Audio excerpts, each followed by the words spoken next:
देखिए, उष्णकटिबंध जिसे हम इंग्लिश में ट्रॉपिकल जोन कहते हैं। आपको हमने बताया था कि कर्क रेखा व मकर रेखा के बीच का जो क्षेत्र होता है उसे हम उष्णकटिबंध कहते हैं। उष्णकटिबंध वो कटिबंध होता है जहाँ सूर्य लंबवत चमकता है।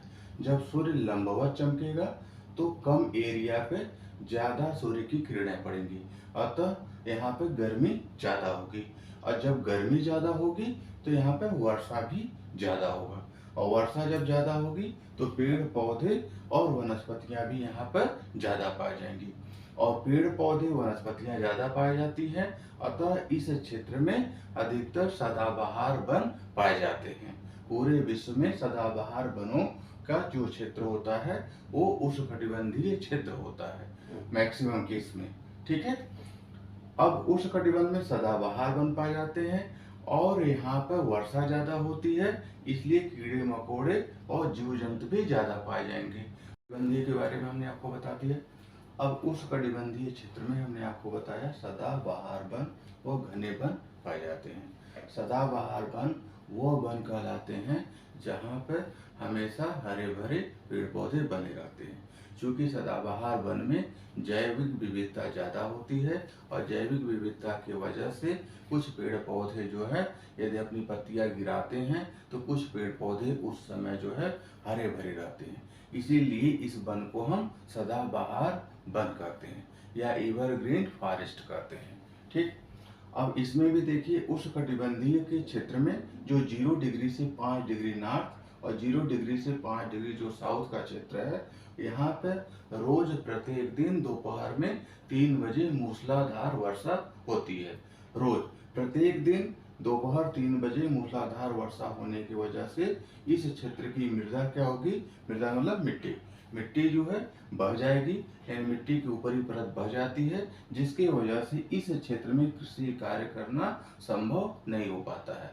क्योंकि मिट्टी की ऊपरी परत ही सबसे ज्यादा उर्वरता युक्त होती है, और जब उर्वरता युक्त मिट्टी बह जाएगी तो इस क्षेत्र में कृषि कार्य संभव नहीं हो पाएगा। इस वजह से इस 0 डिग्री से 5 डिग्री नॉर्थ और 5 डिग्री साउथ वाला जो क्षेत्र होता है उसमें जो है मृदा कृषि कार्य हेतु उपयुक्त नहीं होती है। हमने आपको उष्णकटिबंध के बारे में बताया। उष्णकटिबंध का एक्सप्लेनेशन एक और है कि वनस्पति की विविधता व सघनता तापमान व वायु की नमी पर निर्भर करती है। जैसे जैसे तापमान व वायु की नमी में परिवर्तन होता है, वैसे वैसे वनस्पतियों की विविधता व सघनता में परिवर्तन होता है। और ये वनस्पति की विविधता मतलब कितनी प्रकार की वनस्पतियां वहाँ पाई जाती हैं। विविधता मतलब कितने प्रकार की, सघनता मतलब कितने सघन वन पाए जाते हैं। ठीक। यानी वनस्पति की विविधता व सघनता किस पर निर्भर करती है, तापमान और वायु की नमी पर। यदि तापमान और वायु की नमी में परिवर्तन होगा तो वनस्पतियों की विविधता में भी परिवर्तन होगा। इस आधार पर वनस्पतियां निम्न तरह से पाई जाती है। पहला, उष्णकटिबंधीय वह वनस्पतियां जहाँ पर गर्मी सबसे ज्यादा होती है, उष्णकटिबंधीय क्षेत्र में वो उष्णकटिबंधीय वनस्पति कहलाती है। उष्णकटिबंध से हम उपोष्णकटिबंध में जहाँ पर उष्णकटिबंध की तुलना में गर्मी थोड़ा कम पड़ती है, जिसे हम सब ट्रॉपिकल जोन भी कहते हैं।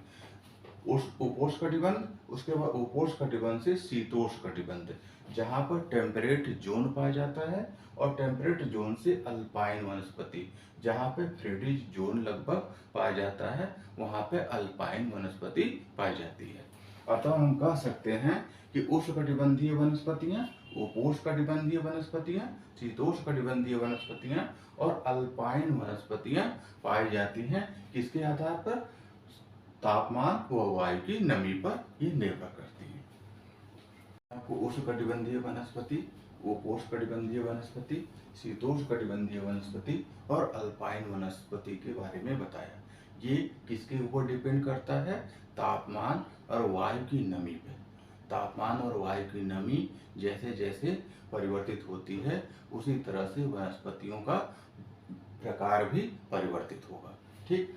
अब जरा देखिएगा, जहाँ औसत वार्षिक तापमान 24 डिग्री से अधिक, 24 डिग्री से अधिक जहाँ औसत वार्षिक तापमान पाया जाता है, वहाँ पर उष्णकटिबंधीय वनस्पतियां पाई जाएंगी।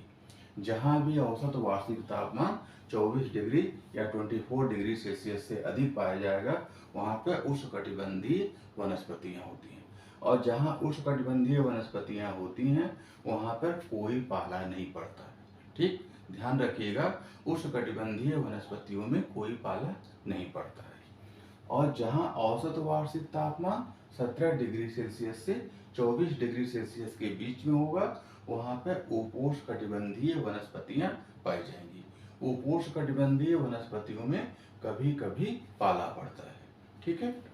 तीसरा है, जहाँ औसत वार्षिक तापमान 7 डिग्री सेल्सियस से 17 डिग्री सेल्सियस के बीच होगा, वहाँ पर शीतोष्णकटिबंधीय वनस्पतियाँ पाई जाएंगी। और शीतोष्णकटिबंधीय वनस्पतियों में कभी पाला कभी बर्फ पड़ता है।